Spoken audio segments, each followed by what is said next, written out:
Hello दोस्तों, कहानियों का दौर चैनल में आपका स्वागत है। हमारी आज की कहानी है माँ का दिल। तो चलिए कहानी शुरू करते हैं। माँ का दिल। राजू को गोद में खिलाते हुए माला ने अपनी बहन सोनू से कहा, सोनू, पता नहीं क्यों मुझे कभी कभी ऐसा लगता है जैसे राजू हमारी संतान नहीं। पगला गई हो क्या दीदी? ये क्या कह रही हो? राजू आपकी संतान नहीं तो क्या बाजार से खरीदा है जीजू ने? कहकर 16 साल की सोनू जोर जोर से हंसने लगी। मगर माला के चेहरे की शिकन कम नहीं हुई। राजू के चेहरे को गौर से देखती हुई बोली, जरा इसकी आंखें देख, तेरे जीजू से मिलती है ना मुझसे। आंखें क्यों, पूरा चेहरा ही हमारे घर में किसी से नहीं मिलता। मगर दीदी, बच्चे का चेहरा माँ बाप जैसा ही हो यह ज़रूरी तो नहीं। कई बार किसी दूर के रिश्तेदार या फिर जिसे आपने प्रेगनेंसी के दौरान ज़्यादा देखा हो उससे भी मिल सकता है। वैसे यह अभी बहुत छोटा है, बड़ा होगा तो अपने पापा जैसा ही दिखेगा। बाकी सब कुछ छोड़, इसका रंग देख, मैं गोरी, मेरी बेटी दिशा गोरी, मगर यह सांवला। तेरे जीजू भी तो गोरे ही है ना। फिर यह, अरे दीदी, लड़कों का रंग कहाँ देखा जाता है? वैसे भी यह 21वीं सदी का बच्चा है। तुम्हारा लाडला ज़रूर जिंदगी में कुछ ऐसा काम करेगा कि तुम दोनों का नाम हो जाएगा। प्यार से राजू को दुलारते हुए सोनू ने कहा। वह तो मैं मानती हूँ सोनू कि लड़कों का रंग नहीं देखते, और फिर माँ के लिए तो अपने बच्चे से प्यारा कुछ हो ही नहीं सकता। पर यूं ही कभी कभी कुछ बातें दिमाग में आ जाती हैं। याद है दीदी, इसके जन्म वाले दिन जीजू कितने खुश थे, इसे बाहों में लेकर झूम उठे थे। बेटा हुआ है, इस बात की खुशी उनके चेहरे पर देखते ही बनती थी। मुझे तो लगता है जैसे जीजू इस पर जान छिड़कते हैं। और एक तुम हो जो इसे, देख सोनू, जान तो मैं भी छिड़कती हूँ, पर कभी कभी संदेशा होता है। मैं तो बच्चे को जन्म देकर बेहोश हो गई थी, बाद में तेरे जीजू ने ही इसे मेरी बाहों में डाला था। दरवाजे पर दस्तक हुई। सोनू ने दरवाज़ा खोला तो सामने अपने जीजा दिनेश को देखकर मुस्कुरा उठी। दिनेश की आवाज़ सुनते ही नन्हा राजू माँ की गोद से छिटककर बाहर भागा और बाप की बाहों में झूल गया। दिनेश ने तुरंत अपने साथ लाया हुआ चॉकलेट उसके नन्हे से हाथों में थमा दिया। सोनू मुस्कुराते हुए बोली, यह है बाप बेटे का मिलन। दीदी, देख लो अपनी आंखों से, तुम्हारा राजू अपने पापा से कितना प्यार करता है। माला ने एक ठंडी आह भरी और पुराने ख्याल में खो गई। उसे याद आ रहा था वह दिन जब दिशा पैदा हुई थी। घर भर में एक अनकही सी उदासी पसर गई थी। सास ने बुरा सा मुंह बना लिया था, उस पर दिनेश भी खुश नहीं थे। बच्ची को गोद में उठाकर चूमा भी नहीं, बस दूर से ही देखकर चले गए थे। माला मानती है कि घर में सब लड़के की बाट जो देख रहे थे, मगर इसका मतलब यह तो नहीं कि बेटी को प्यार ही न करें, उसके साथ सौतेला व्यवहार किया जाए। आज दिशा 5 साल की हो गई है, पर मजाल है कि कभी दिनेश उसके लिए चॉकलेट लेकर आए हों। बेटे के पीछे ऐसा भी क्या पागलपन कि बेटी को बिल्कुल ही इग्नोर कर दिया जाए। वक्त यूं ही गुजरता रहा। माला को 2 बेटियां और हुई। हर बार सास और पति का मुरझाया चेहरा उसे अंदर तक तोड़ देता। वह हर बार मन को समझा लेती कि हो न हो यह सब उसे मिलने वाले हद से ज़्यादा प्यार दुलार का नतीजा हो। दिनेश इन शिकायतों के प्रति आंख मूंद लेता। माला कुछ कहती तो हंसकर कहता, माला जरा सोचो, हमारा एक ही बेटा है, इसे ही अपना सारा प्यार दुलार देना है। आखिर बुढ़ापे में यही तो हमारे काम आएगा। ऐसा क्यों कह रहे हो? तुम्हें ऐसा क्यों लगता है कि बेटियां काम नहीं आएंगी? क्यों माला, क्या तुम कभी अपनी माँ के काम आ सकी? तुम तो इतनी दूर हो मायके से, बताओ कैसे काम आओगी? इसी तरह हमारी बच्चियां भी कल को ब्याह कर बहुत दूर चली जाएंगी। जमाने की रीत है यह कि फिर हम चाहेंगे तो भी उन्हें अपने पास नहीं बुला सकेंगे। हमारे लिए अपना राजू ही खड़ा होगा। दिनेश की बात सुनकर माला का दिल रो पड़ा। सचमुच वह अपनी माँ के लिए कुछ भी नहीं कर पाई थी। उसकी माँ का पैर टूट गया था। वह महीनों बिस्तर पर पड़ी रही, मगर सास ने उसे बच्चों को छोड़कर जाने की अनुमति नहीं दी। वैसे भी तब राजू कुल 4 महीने का था। वह चाहकर भी नहीं जा सकी। दिनेश भले ही कड़वा बोल रहा था, मगर कहीं न कहीं यही सच था। समाज ने बेटियों के पैरों में बेड़ियां जो डाल रखी हैं। माला अक्सर राजू को पढ़ाते हुए सोचती कि वह अपनी बेटियों को भी खूब पढ़ाएगी। बड़ी बेटी को दिनेश ने 8वीं के बाद घर पर बैठा लिया था और उसके लिए लड़के की तलाश शुरू कर दी थी। मगर दोनों छोटी बेटियों को आगे पढ़ाने के लिए माला अड़ गई। वक्त गुजरता गया। राजू ने 12वीं पास कर ली। बाकी विषयों में साधारण होने के बावजूद वह मैथ्स में काफ़ी तेज निकला। पूरे खानदान में कोई भी मैथ्स में कभी इतने अच्छे नंबर नहीं लाया था। राजू के इतने अच्छे नंबर थे कि दिनेश ने उसे इंजीनियरिंग पढ़ाने की ठान ली। एक अच्छे कॉलेज में दाखिले और फीस के लिए बाकायदा उसने रुपयों का इंतज़ाम भी कर लिया था। मगर कुछ समय से राजू को कई तरह की शारीरिक परेशानियां महसूस होने लगी थी। उसे आजकल आंखों से धुंधला दिखने लगा था। एक आंख की रोशनी काफ़ी कम हो गई थी। बार बार हाथ पैर सुन्न होने लगे थे। बोलने में भी कई बार कठिनाइयाँ होने लगती। उसने घर वालों को ये सारी बातें नहीं बताई थी। इंजीनियरिंग एंट्रेंस टेस्ट से ठीक एक दिन पहले वह अचानक लड़खड़ाकर गिर पड़ा था। माला ने हड़बड़ाकर उसे उठाया तो वह रोने लगा। क्या हुआ बेटे? माला ने घबराकर पूछा तो उसने बड़ी मुश्किल से अपनी सारी तकलीफ़ों के बारे में विस्तार से बताया। तब तक दिनेश भी आ गया था। उसने देर नहीं की और तुरंत बेटे को डॉक्टर के पास ले गया। डॉक्टर ने कई तरह के टेस्ट लिख दिए। जांच के बाद पता चला कि उसे मल्टीपल स्क्लेरोसिस की समस्या है। मल्टीपल स्क्लेरोसिस एक ऑटो इम्यून डिजीज़ है जिसमें सेंट्रल नर्वस सिस्टम प्रभावित होता है। इसमें देखने, बात करने, चलने और ध्यान एकाग्र करने से जुड़ी समस्या पैदा होती है। इंसान अपना संतुलन खो बैठता है। इससे पीड़ित व्यक्ति कई बार लकवे का शिकार भी हो जाता है। डॉक्टरों के मुताबिक राजू के शरीर का एक हिस्सा आंशिक रूप से लकवाग्रस्त हो गया था। यह बीमारी कभी भी पूरी तरह ठीक नहीं हो पाती। राजू की बीमारी काफ़ी गंभीर हालत में पहुंच चुकी थी और लाखों रुपयों का खर्चा आना था। राजू पूरी तरह से ठीक हो सकेगा या नहीं, इस बारे में श्योर भी नहीं कहा जा सकता था।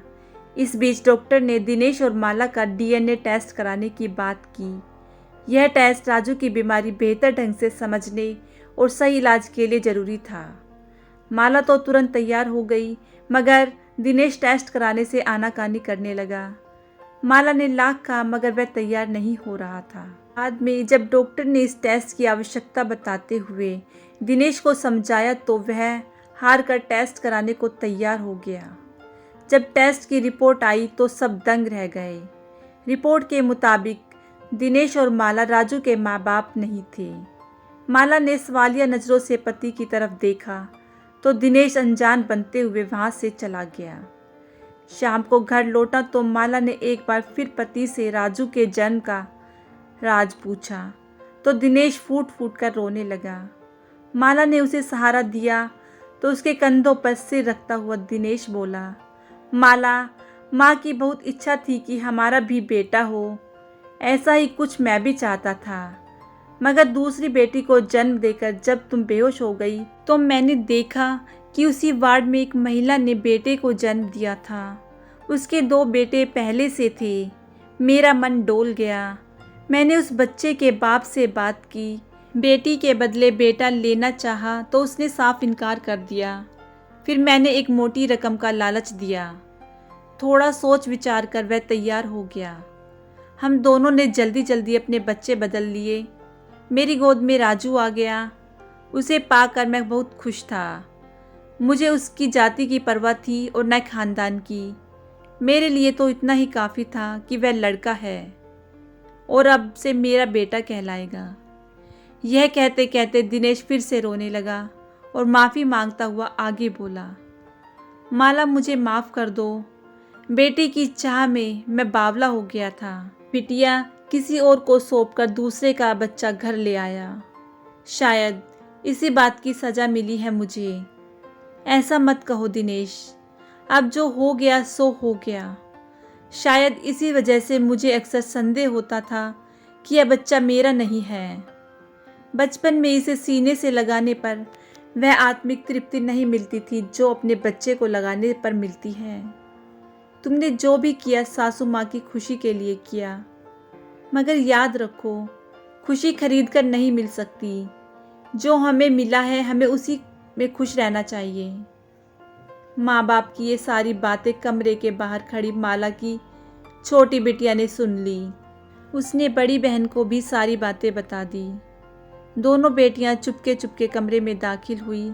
दिनेश ने उन्हें अपनी बाहों में भरते हुए कहा, माला जो हुआ उसे भूल जाओ, मगर मैं अब अपने किए पर प्रायश्चित करना चाहता हूँ। अब तक अपनी दोनों बेटियों का हक मारता रहा, मगर अब और नहीं। के इलाज पर लाखों रुपए खर्च होंगे, वे रुपए हमारी बच्चियों के हक के हैं। वह कभी ठीक हो सकेगा या नहीं यह भी श्योर नहीं कहा जा सकता। हमें राजू को अपनी ज़िंदगी से निकाल देना चाहिए, यही सब के लिए अच्छा होगा। माला दिनेश का चेहरा देखती रह गई। दोनों बेटियों ने भी पिता की हाँ में हाँ मिलाई। जब राजू भैया हमारे अपने भाई हैं ही नहीं तो फिर हमारे घर में क्यों हैं? चुप कर नैना, अचानक माला चीखी। फिर पति की तरफ देखते हुए बोली, यह क्या कह रहे हो तुम? एक गलती सुधारने के लिए उससे बड़ी गलती करना चाहते हो? इतना बड़ा अपराध करना चाहते हो? क्या ऐसा करने पर तुम्हारा दिल तुम्हें कोसेगा नहीं?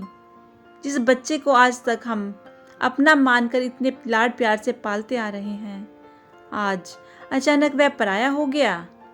क्या उसकी बीमारी का बहाना बनाकर हम उसे अकेला छोड़ देंगे? बड़ी बेटी ने कंधे उचकाते हुए कहा, देखो ने माँ, आज तक हमारे हिस्से का लाड प्यार और सुख सुविधाएं भी भाई को मिलती रही। भाई को आपने अलग कमरा दिया, अच्छे से अच्छे स्कूल में पढ़ाया, ट्यूशन लगवाया, उनकी हर ज़रूरत बढ़ चढ़कर पूरी की, मगर सब बेकार गया ने। अब तो वे उम्र भर ठीक नहीं हो सकेंगे, फिर इलाज का क्या फ़ायदा? जाने दो भाई को, कहीं छोड़ आओ उन्हें। वे आपका खून भी नहीं है, फिर बेकार घर में रखकर इलाज में रुपए लगाने का क्या फ़ायदा? वाह बेटे, आप तो इतने बड़े हो गए कि हर चीज़ में फ़ायदा देखने लगे। मैं भी फ़ायदा देखती तो बेटियों को पढ़ाती ही नहीं। फ़ायदा क्या है, वे तो ससुराल चली जाएंगी। बचपन से जिस भाई की कलाई में राखी बांधती आ रही हो, आज वह पराया हो गया। रिश्ते क्या केवल खून के होते हैं? भाई से तुम लोगों का दिल का कोई रिश्ता नहीं। माँ, ऐसी इमोशनल बातें कहकर हमें उलझाओ मत। सच यही है कि भाई हमारा नहीं है और अब उम्र भर हमें उसकी सेवा करनी पड़ेगी। वह उठ भी नहीं सकेगा। ऐसे में लॉजिक क्या कहता है? यही नहीं कि इन्हें कहीं छोड़ाओ। बेटी की बातें माला के कानों में जहर जैसी चुभ रही थी। बेटी के गालों पर एक तमाचा जड़ती हुई वह चीखी, खबरदार, जो किसी ने मेरे बेटे के खिलाफ एक शब्द भी कहा, वह मेरे पास रहेगा, मेरे दिल का टुकड़ा बनकर रहेगा। पर माला, अब राजू ठीक होगा, इस बात का कोई भरोसा नहीं है। हमारे पास इतने पैसे भी नहीं हैं। उसके इलाज में सारे रुपए खर्च हो जाएंगे तो फिर हमारी बेटियों का क्या होगा? पैसा है या नहीं, यह बात महत्वपूर्ण नहीं। हम उसकी सेवा करेंगे, उसका ख्याल रखेंगे। बहुत सी बीमारियां प्राकृतिक जड़ी बूटियों या घरेलू उपायों से भी ठीक हो जाती हैं। ज़रूरत पड़ी तो किसी बड़े नहीं लेकिन छोटे अस्पताल में तो इलाज करा ही लेंगे, लेकिन इस तकलीफ के समय उसे अकेला नहीं छोड़ेंगे। यदि राजू सच में हमारा बच्चा होता तो भी क्या तुम उसे छोड़ देते? नहीं न, तो फिर अब क्यों? राजू मेरी बेटियों का हक नहीं मार रहा। उसे अब तक अपना बच्चा मानकर पाला पोसा है तो आगे भी वह मेरा ही बेटा रहेगा।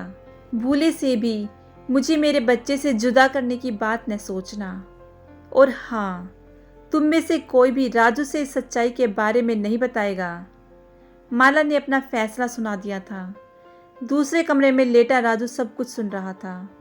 एक तरफ आत्मग्लानि, दूसरी तरफ बीमारी का दर्द और उस पर पिता व बहनों की सोच ने उसे अंदर तक तोड़ दिया था। वह खुद को बहुत असहाय महसूस कर रहा था, मगर माँ की बातें उसके जख्मों पर मरहम लगाने का काम कर रही थी। सारा दर्द उसकी आंखों से पानी बनकर बह निकला था। उसे बचपन से अब तक की अपनी जिंदगी के लम्हे याद आ रहे थे। छोटा सा था वह जब माँ के आंचल में छिपकर शरारतें करता। जैसे जैसे बड़ा हुआ वैसे वैसे जिद्दी होता गया। जो भी जिद करता घर वाले उसे पूरा करते। घर में अपनी मर्जी चलाता, बहनों को डांटता तो कभी प्यार भी करता। आज वे सारे रिश्ते बेगाने हो चले थे। अचानक ही वह तड़प कर चीखा, माँ इधर आओ। माँ। माला दौड़ी गई। पीछे पीछे पिता और बहनें भी उसके कमरे में आ गए। राजू माँ का हाथ थामकर रोते हुए टूटे फूटे शब्दों में कहने लगा, माँ आज तक मैंने जितनी भी गलतियाँ की उनके लिए आप सब मुझे माफ़ कर दो। और माँ, मेरी बहनों पर आप नाराज़ न होना। मेरी बहनें जो कह रही हैं और पापा ने जो कहा वह सही है। कहीं छोड़ आओ मुझे, किसी धर्मशाला या आश्रम में पड़ा रहूँगा। आप लोगों को परेशान नहीं करना चाहता। मेरी बहनों को हर खुशी मिलनी चाहिए, उनके रास्ते में बाधा नहीं बनना चाहता। चुप हो जा मेरे बच्चे, माँ ने प्यार से उसका माथा सहलाते हुए कहा। तू बड़ा भाई है, तेरी बहनों को खुशी तभी मिलेगी जब उनके पास तेरा प्यार और आशीर्वाद रहेगा। तू वादा कर हमेशा मेरी आंखों के आगे रहेगा। दोनों बहनें भी भाई के प्यार को महसूस कर रही थी। दोनों बेटियां माँ के गले लग गई और बोली, माँ आप बिल्कुल सही हो, हम अपने भाई को कहीं भी नहीं जाने देंगे। दिनेश को भी अपनी गलती का एहसास हो गया था। दिनेश ने माला का हाथ थामते हुए कहा, माला, माँ के दिल जैसा कोई दिल नहीं होता। मुझे गर्व है कि तुम मेरी पत्नी हो। मैं गलत था। आज के बाद ऐसी बात मेरे जेहन में नहीं आएगी। हम सब मिलकर हमेशा राजू का साथ देंगे। मुझे माफ़ कर दे राजू बेटा, मैं बहुत स्वार्थी हो गया था, पर तेरी माँ ने मेरी आंखें खोल दी। बेटियों ने भी हामी में सिर हिलाया तो माला की आंखों में खुशी के आंसू आ गए। दोस्तों, कैसी लगी आपको ये कहानी? मुझे कमेंट करके ज़रूर बताइएगा। अगर आपको ये कहानी अच्छी लगी हो तो इस कहानी को लाइक कीजिए, शेयर कीजिए और मेरे चैनल को सब्सक्राइब कीजिएगा। कहानी सुनने के लिए बहुत बहुत धन्यवाद।